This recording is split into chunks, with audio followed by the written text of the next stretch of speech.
Welcome to the Soul of Menopause, where we're rewriting the narrative of this transformative journey. From the first hormonal whispers of perimenopause, through menopause and into postmenopause, we're challenging the traditional medical approach that often reduces women's experiences to a set of symptoms. This transition isn't about what we're losing, but who we're becoming. I'm Dr. Kay Corpus, and this is the Soul of Menopause.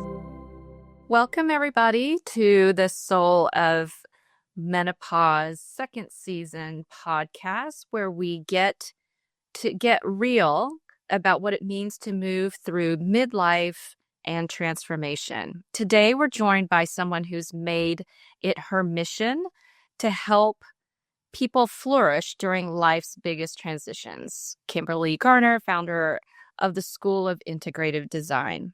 Kimberly is a designer, philosopher, and writer who's spent over 25 years at the intersection of design, science, and soul.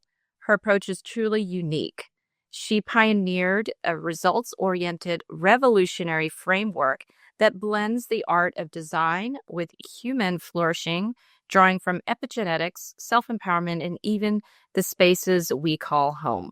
Kimberly's work is about more than just aesthetics. She helps people reimagine their inner and outer lives, making change not just manageable, but deeply meaningful. If you've ever wondered how the environment around you and the beliefs within you shape your experience of menopause or any transition, or you're just curious about how to turn this transition into a creative threshold, you're in the right place. Kimberly's here to share how integrative design and neurospatial linguistics can help you reimagine menopause as a time for renewal, purpose, and self-discovery. So let's dive in. Hi, Kimberly. Hi, Kay. Thank you so much for having me. Oh, you're welcome. I'm so excited to have you. And, I sought you out a few years ago, and I guess it was through my perimenopause years. I guess I just wanted to get more creative, and I knew environment was important to me, and I just stumbled upon your stuff, which was so much more than just designing your bedroom or whatever. It had all this neuroscience behind it. It was this beautiful combination of science and design. Your work has evolved over the years, or even just a few years, right? Yeah, totally. So can you tell us more about the School of Integrative Design, and what does integrative design really mean to you? Sure. So the School of Integrative Design, we teach people the interconnected relationship between what's going on in the space of their home, and specifically within each room, and how those rooms relate to different areas of our life.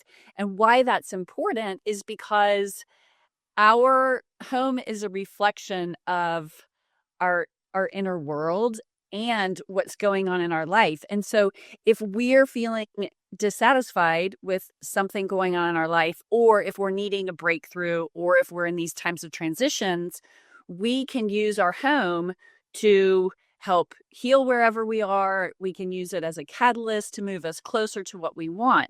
And so our home offers just a really lovely way to shift our life. It's one of the easiest ways I know to change our life is by working with the space of our home. So that's what we do at Integrative Design. And I have a course and books and a certification program.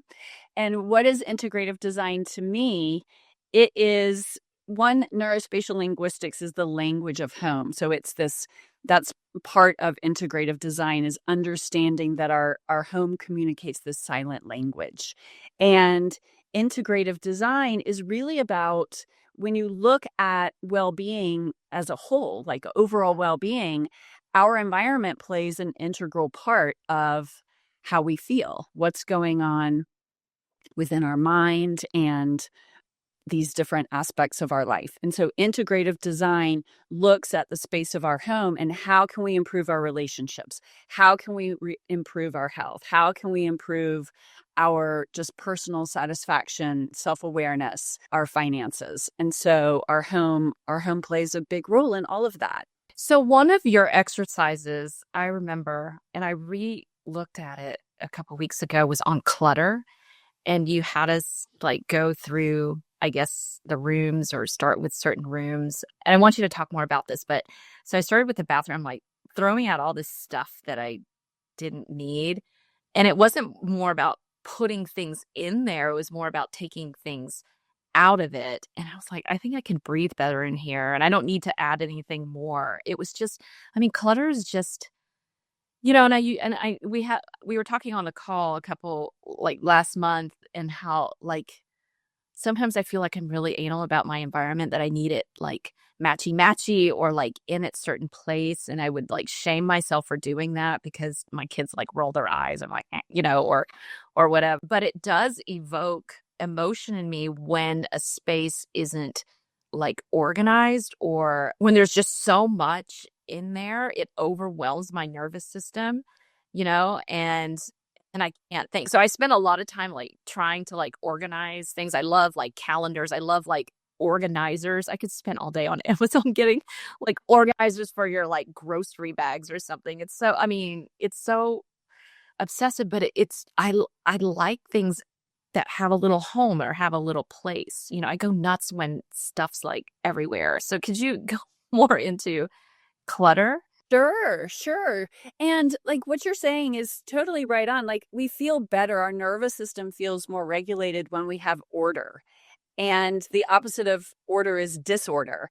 And that's exactly what clutter is. And what happens is our nervous system takes in information through our five senses. And so if there's disorder happening in our environment, it sends a message to all the cells in our body, and that's dysregulating.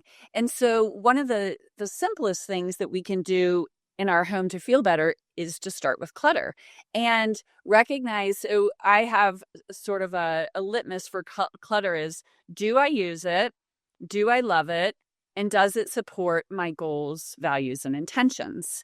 And if it does, great, then we get to keep it. If it doesn't, then we want to question, why am I holding on to this? Then there's another type of clutter that's called toxic clutter. And that might be something that we do use. It might be something we like. But the thing with toxic clutter is it brings up a negative feeling, emotion, or memory, or thought, feeling, or memory. And these type of things, toxic clutter, it's like visual poison in our home. And so it might be something beautiful. It might be something we use every day, but it evokes a memory or an emotion in our body that doesn't feel good. And so those are the things that are a little bit tricky. And I've worked with clients and we'll be in their home and I'll explain to them, okay, this is toxic clutter. And they'll say, no, I don't have any of that in my house. And after spending a couple hours together, they're like, oh my gosh, that plant. I didn't realize, like, I actually can't stand that plant. Like, it came from so-and-so's house and it reminds me of this. And so it's having this level of awareness and listening to what our home is actually saying. And like you said in the beginning about clutter and taking things out, so much of our space is about excavating, and it's not about bringing more things in. It's about taking those things out, which relates to our mental clutter and that inner chatter that we have. And it's mostly quieting the visual space of our home, which also quiets the inner space of our mind. Yes, that's amazing. So when people like hoard things and like, could you go into that of like, what is that relationship with like, just acquiring stuff and like, Yeah, it's a great question. And so if you think about everything that we do in our life is rooted in either love or fear. And like if we take it to its core. And so hoarding is based in fear. It's this belief that I'm not taken care of, that I might need this one day, that my needs aren't being met. And what's really interesting, and I haven't done this, I have a friend who is an acupuncturist, and at some point we wanted to look at physical ailments and physical symptoms and what was going on in people's homes. And I don't know what the the physical or medical ailments that are related to hoarding, but I am 99% certain that if we did a study on hoarders, we would see physical attributes or physical ailments that are like patterns within that behavior of hoarding. Interesting. And you also state that there's certain meanings, deeper meanings to each room in the house. For example, like the bathroom is about yourself. Is it your self-love, how you love yourself, or self-care? Yes, it's self-care, it's self-honesty, and the inner voice. Because if you think about it, when we're in the bathroom is the most vulnerable room in the house because it's where we're most like where we're naked, right? We need the most privacy in that room.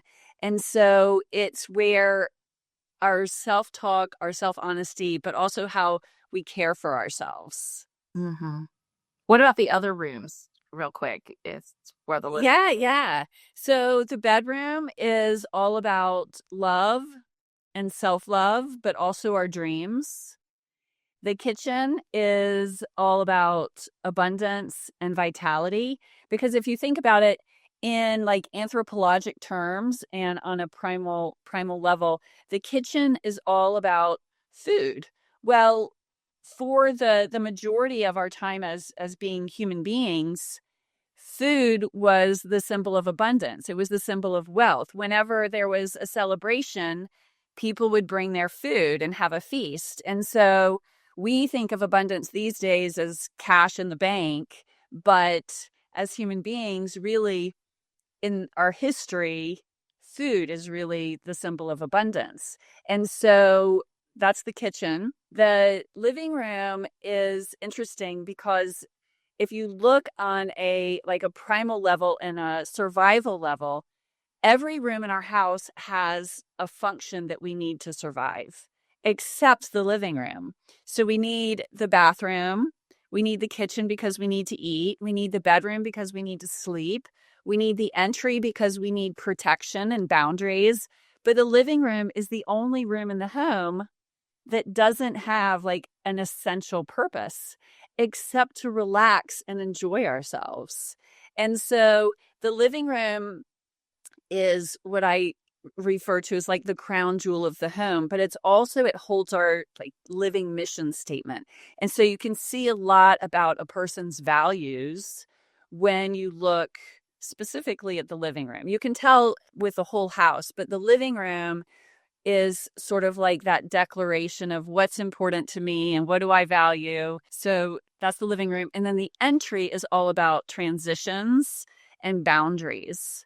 And I love the living room. I mean, the entry, I love all of the rooms, but the entry, because integrative design is all about our outer life and our inner world, every room is related to what's going on in our life, but also what's going on inside. And we can't separate those two. We may not be aware that they're both happening at the same time, but that's why I feel like this work is so important, because if our inner home is in balance and is soothed, and if we love our inner landscape, then we're going to create a beautiful life. And our home is sort of this portal in between the two, and this place where we actually get to work the fabric of both. We get to work the fabric of our inner life and our outer world. So what I want to say about the entry is that with these transitions and these boundaries, our front door is where we get to decide, like, what's allowed in my home. Am I going to gossip in my home? Am I going to bring clutter in my home? Like, what am I allowing to cross the threshold?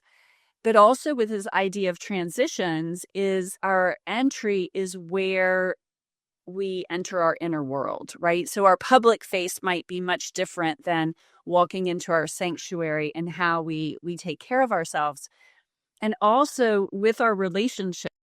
And so how we meet and greet people when we come and go, whether it's saying hello to the person checking us out at the grocery store, or how we greet our children or our pets or our partners in the morning, these moments of transitions play a significant role in how the relationship feels. I learned that in marriage counseling, that the moments of transitions are actually have the greatest impact of the success of our relationships. And so our entry sort of punctuates this truth that like what kind of enthusiasm do I want to bring into my home? What kind of enthusiasm do I want to bring into my relationships?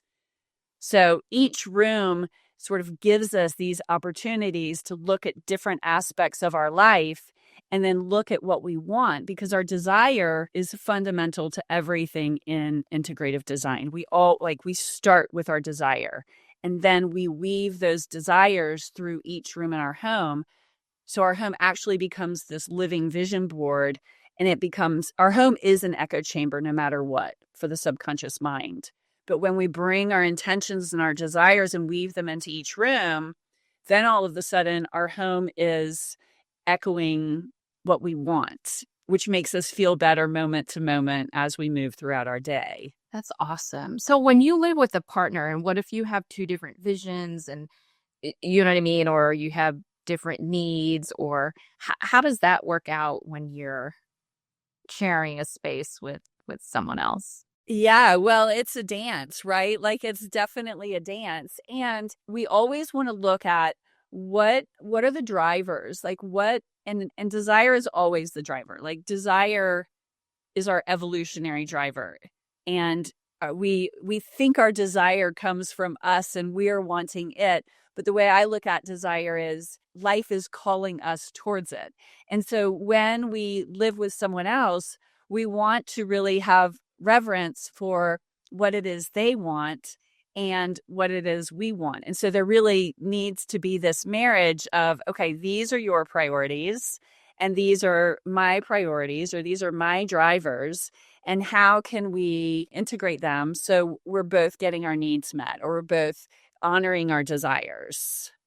Yeah, that's a good conversation. And what you were saying is like, well, I don't like clutter. Could you at least put the dishes in the sink? You don't have to put them in the dishwasher or like scrub the floor, but can we compartmentalize the mess in one place so that, it's not like everywhere?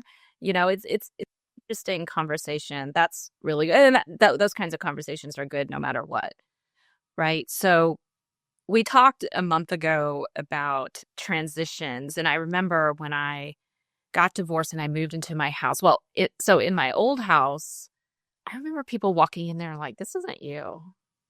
And I remember it was sort of decorated by my mother-in-law, and it was sort of eclectic. Like I just have this style, and I didn't really speak up about what I wanted because I was, inhabiting it with somebody else. So, we just sort of made it work if there were just the essentials. So I never really thought about that it had to be aesthetically pleasing or that it would make me feel a certain way, or that my even had desires at that point, and when you have kids running around, everything is just, as long as it's functional, it's fine. So when I moved into my house, it was like, it was this palette. It was like, okay, I want white walls. I like everything clean. There's certain things that I need. I want my kitchen to like be like, wow, when you walk in. I have like copper, everything. Like even the color of copper, just the way it evokes something is just like, I am like, oh my God, and it's become sort of like this aesthetic. My car is even copper. It's like a thing.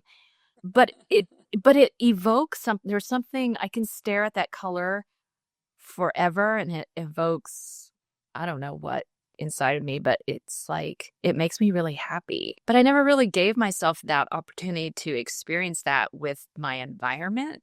Do you know what I mean? So it was such a creative endeavor, but just this like, wow. And then when you look at the finished product, it's like, this is me. Like, this is me. Like, this is me. And then I'm like surprised. I'm like, this of what was inside of me that wasn't able to be expressed. So, as women go through menopause, this is this, we're focusing on this in this podcast. What have you seen in your clients who are, in this age group, this era, if you will, or in transition? Did you speak to that and what you've noticed? So at this stage where, like during menopause, it's also a time when we're looking at our life differently, right? We're a lot of times we're empty nesting, or we're in the process of empty nesting.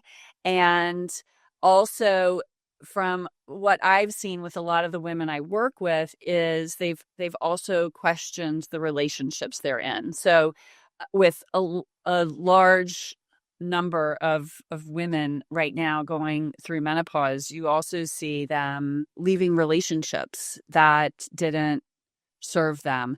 And so there's this transition of like liberation and rediscovery and like reunion with who we are. And when we become moms, and when we're in relationship, we have a tendency to sort of sideline our own needs. And this transition is a time to sort of come back to self and court ourself.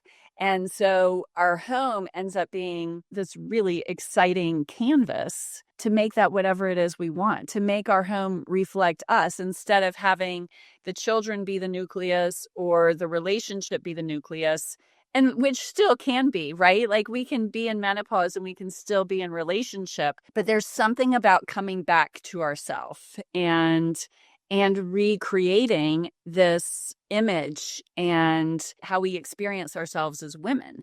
And so with that, I find that the bathroom and the bedroom tend to be the most significant, at least the first place to kind of dive in, because how we relate to ourselves as women and how we communicate with ourselves when we look in the mirror. Like one of my I have a couple of favorite exercises in the bathroom to do.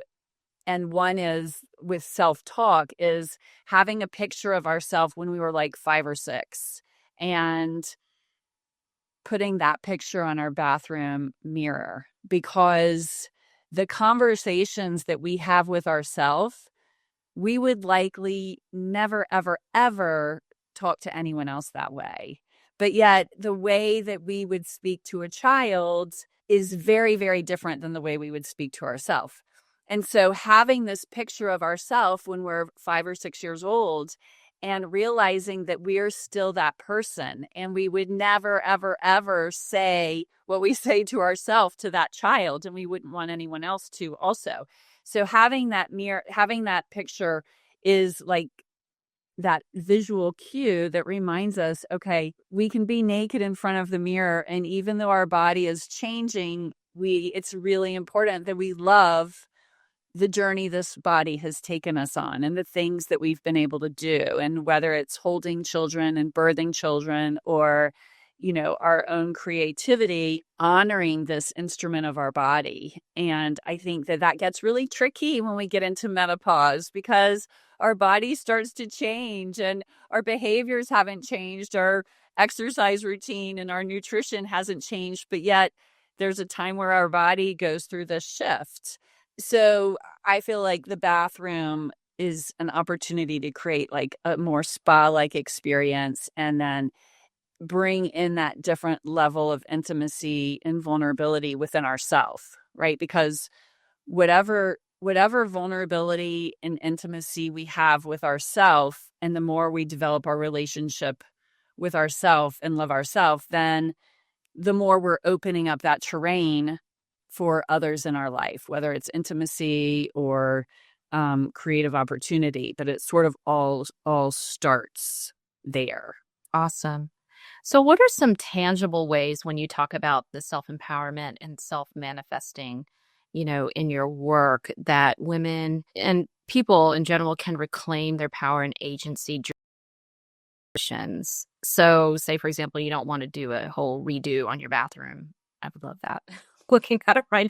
But what are some, you know, we talked too that, you know, there's some simple things that we could, one is removing the clutter, right? That's a huge thing.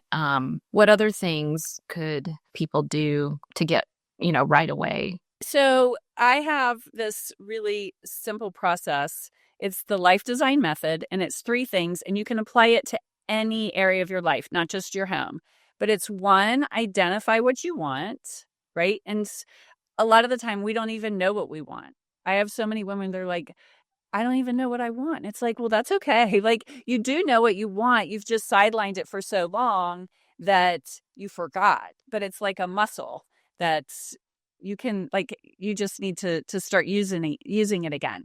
So number one, identify what you want. And number two, address the obstacles. And so clutter would be one of those obstacles. And it's outer obstacles and inner obstacles. But since we're talking about the home, so know what you want, address the obstacles getting in your way. So if it's clutter or too many furnishings, just like clearing those things out. And then three, align accordingly. And so that just means align your environment with number one, what you wanted. So the easiest thing to do is know what you want. Go through each room, go through your entry, your living room, your kitchen. Does this room show what I want? Does it show my intentions? Does it show my desires? Does it show, like, reflect my values?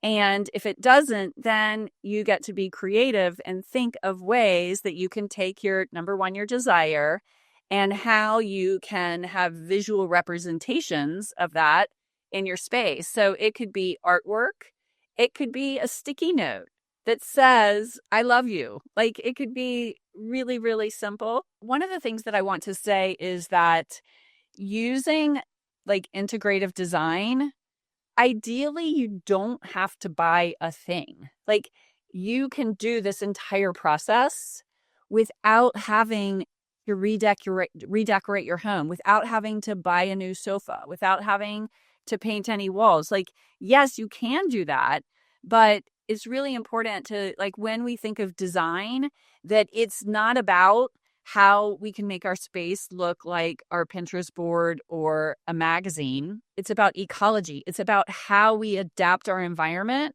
so that we're setting ourselves up for success, so that we can evolve and thrive and flourish. And so that's sort of the distinction within integrative design, is that it's not designed like people think. It's how we better adapt our space, how we can optimize our space so that we feel better. Get rid of the clutter, the visual clutter, but also that toxic clutter, the emotional clutter. And then make sure that each room communicates to at least one of your priorities, one of your top desires. And so if you want to have more travel in your life, what in your entry speaks to travel? What in your living room speaks to travel? What in your kitchen, when you open up your pantry, what items in there are reflecting of the different countries you want to visit? It can even be when you open your cabinets, you can have a picture of the place you want to vacation. Like, it's having these visual cues, because what we're doing is we're working with the subconscious mind. And because the subconscious mind is responsible for 95% of our thoughts. And so if you know how, like, Joe Dispenza, and there's this Abraham Hicks, they all talk about, like, thoughts become things. You can change your thoughts, you can change your life. Well, this is a really big component of integrative design, is that, yes, you can change your thoughts to change your life, but we're only consciously aware of 5% of our thoughts. And so if we have 50,000 to 75,000 thoughts every single day, if we're able to change all of our conscious thoughts, that's only 5%. And so the subconscious mind is responsible for 95% of those thoughts. And so if we're not tapping into the subconscious, then we can work with our conscious thoughts all day long, and we're going to get nowhere. We're going to be like the hamster on the wheel, like working really hard. And so that's why our environment of our home is so fabulous, because our subconscious mind takes all of its information in from our environment. And so if we shift our environment and we plant our intentions and our desires and our dreams within our space, then we're accessing the subconscious mind and we're reprogramming the subconscious, and it's effortless. So that's one of the jewels in this that I think the whole manifesting picture is missing. It's like, yes, you can work with your thoughts, and yes, you can, work with your nervous system, but the nervous system and the subconscious mind, like, you can't separate the two. Like, the subconscious mind thinks something and it's broadcast through the nervous system instantaneously. That's one of the benefits of working with our space, is we get to sort of fast forward that manifesting process. That was a mouthful. That's awesome. And, we talked about that Trojan horse phenomenon, like we're almost tricking the mind into that space. So Teal Swan had said something about this. Well, I mean, that it was Greek mythology or whatever. So the way that they could get inside the walls, so they were sort of hid the warriors in this Trojan horse, but they gave the horse as a present, as a gift. But then so they were like, oh, thank you, so then they got within the walls, and then the warriors were inside, so then could actually do the thing that they needed to do. And so when you said like, oh yeah, I want more travel, I want more whatever. So my partner has actually moved into this really cute farmhouse, and I was like, ooh, what about like French, like provincial country farmhouse thing, And he's like, yeah. So he was letting me sort of like take it on. But yeah, it was fun. So as I was looking, I was like, and I did like look on Anthropology, which I love. But they had this little sign in French of the bathroom, and I'm like, put that little thing there. And they had this like bonjour hook thing. We're Indiana, okay? So we're not going to France anytime soon. But it was so fun to evoke that kind of style, which sort of shifted this, like a time traveler, whatever you wanted to do in the home, without having to travel. Of course, I would love to travel, but, I'm not always able to do that. But it is, I mean, it's just shifting your mindset. And then I looked at my patio today. I'm like, how about some lavender out there? That would be really cool. And pods, and I just pushed the umbrella up, and it had been leaning over because I didn't want to look at it. And I'm like, wait a second, pop the umbrella open, sit on your lounger, get some iced tea and get some lavender, or squirt it out there. You already have it, and it's just traveling that way in your head, and the environment is just, instead of like waiting for that one day, someday when you'll get there, and not being present with what we can do right now. So that's really powerful,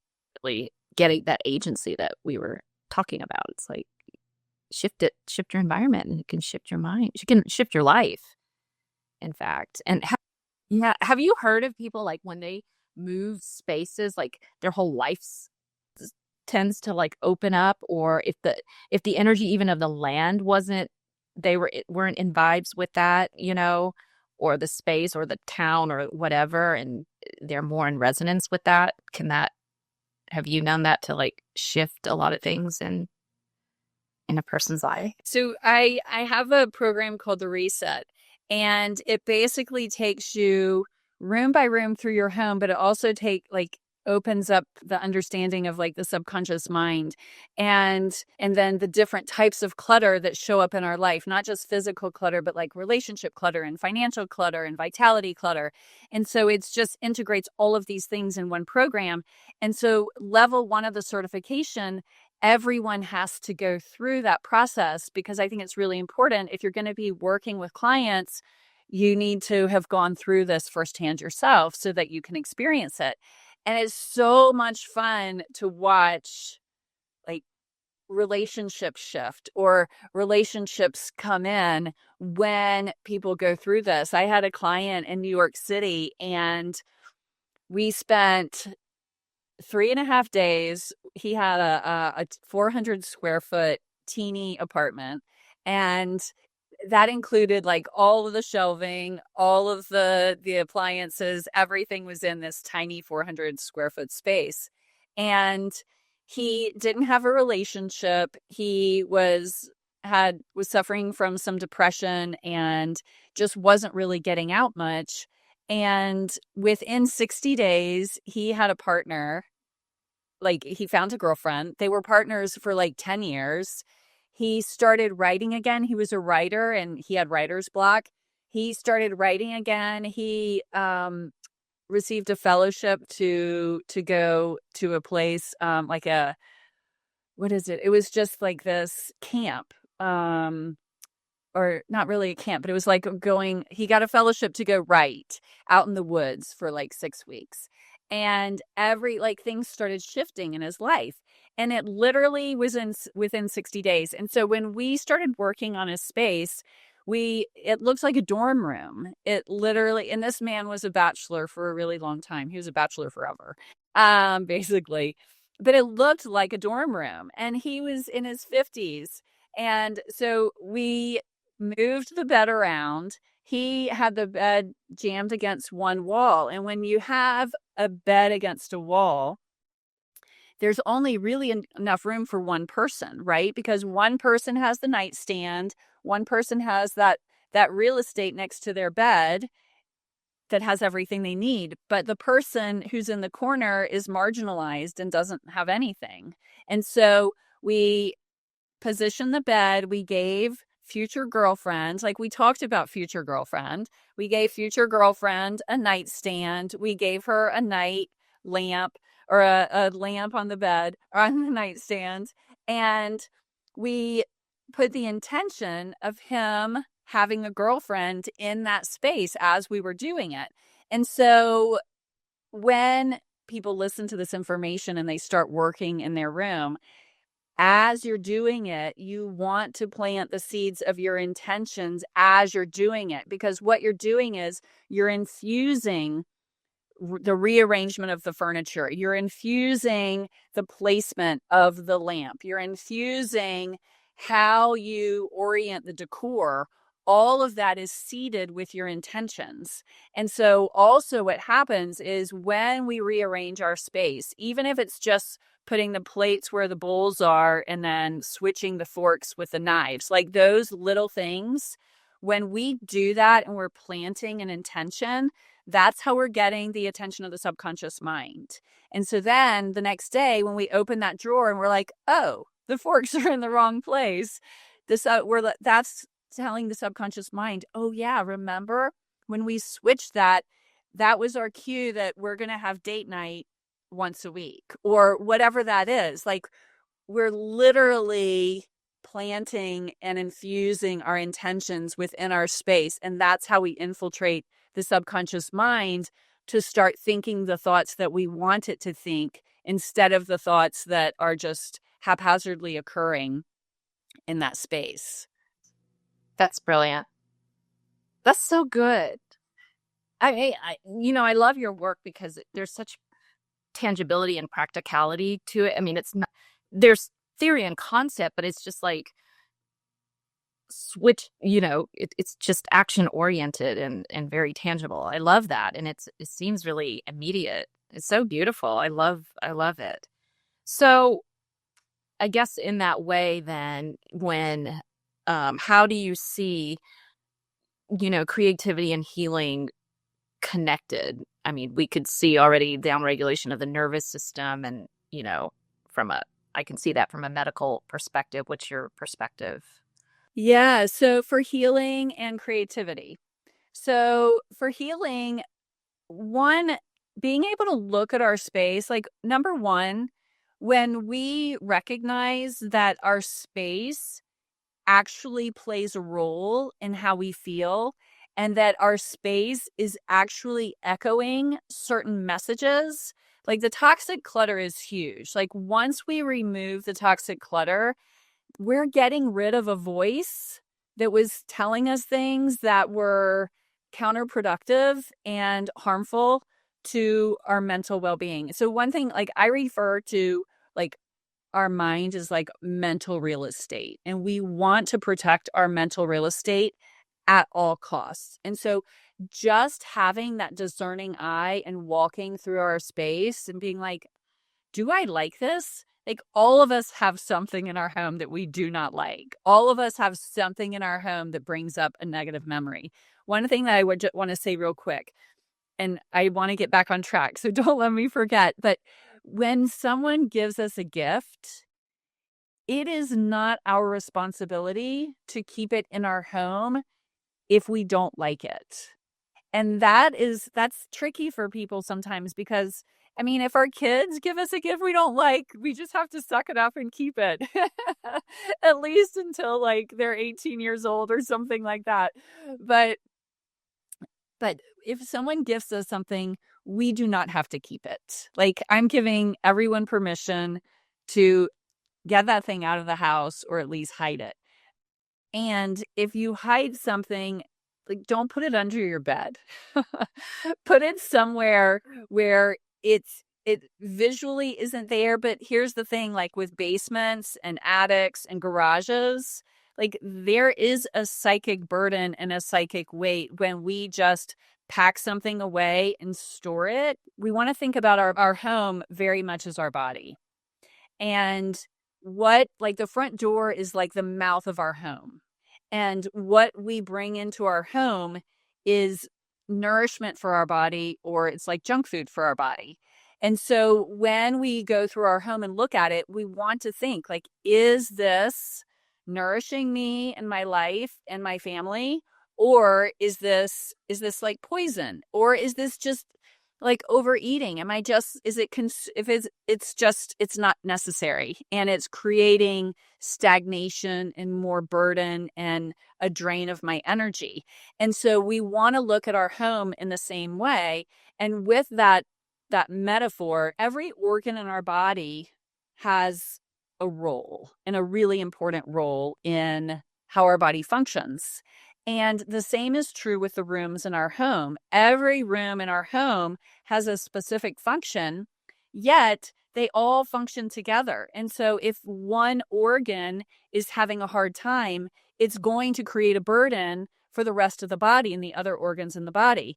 If one room in our home has a lot of stagnation, like the basement or the attic or the garage, because we're storing too much in there, it is going to affect the other rooms in our home and the other rooms in our inner home, our mental landscape. And so psychic burden is enormous in our home when we store too many things. We're sort of back to the hoarding. And so we just want to realize that our space is creating psychic burden, or it's soothing us.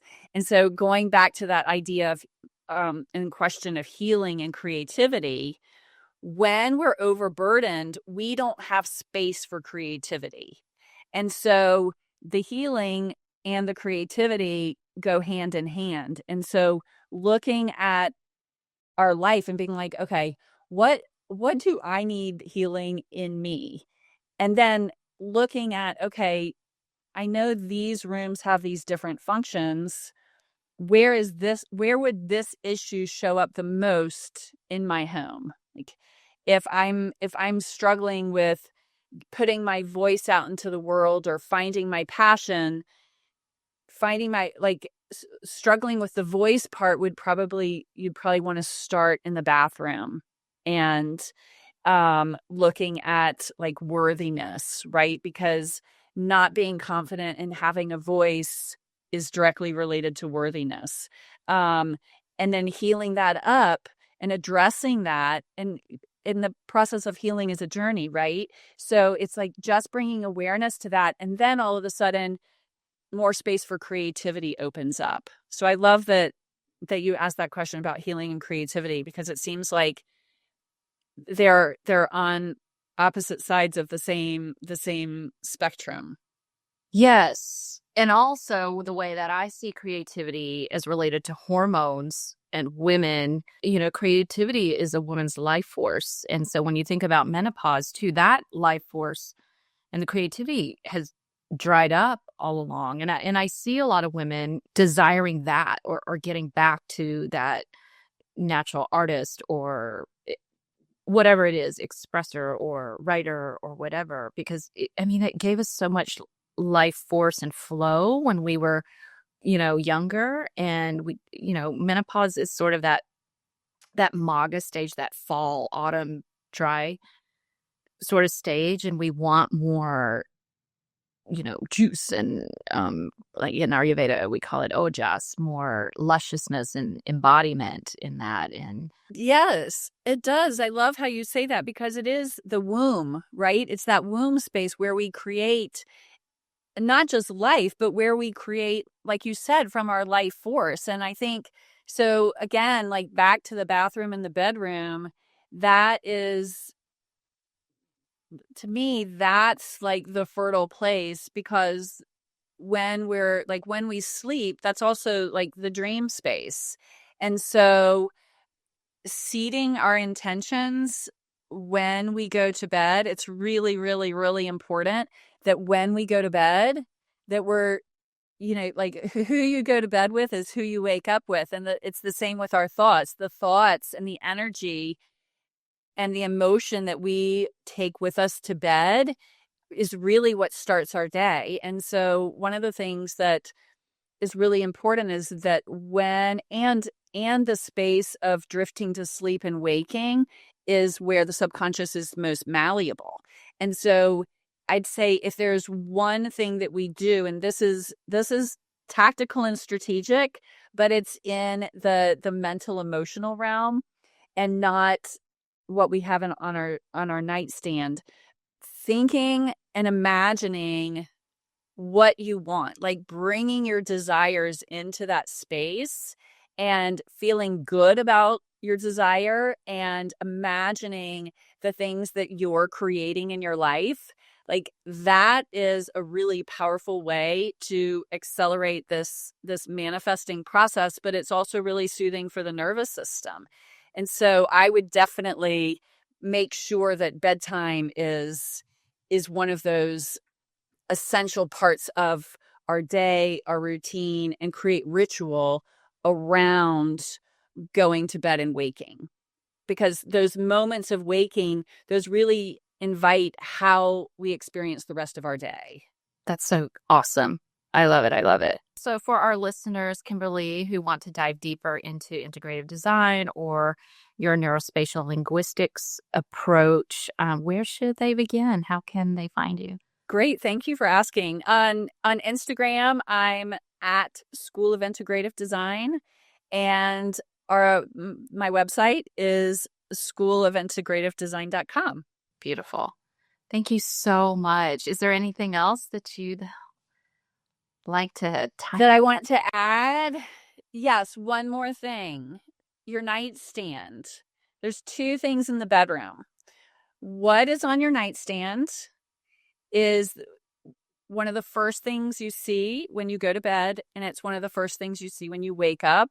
So treat that like prime real estate. If you have a stack of 3 or 4 books that you want to read, that's great, except it's sending a message to your subconscious that you don't have enough time to do everything you want to do.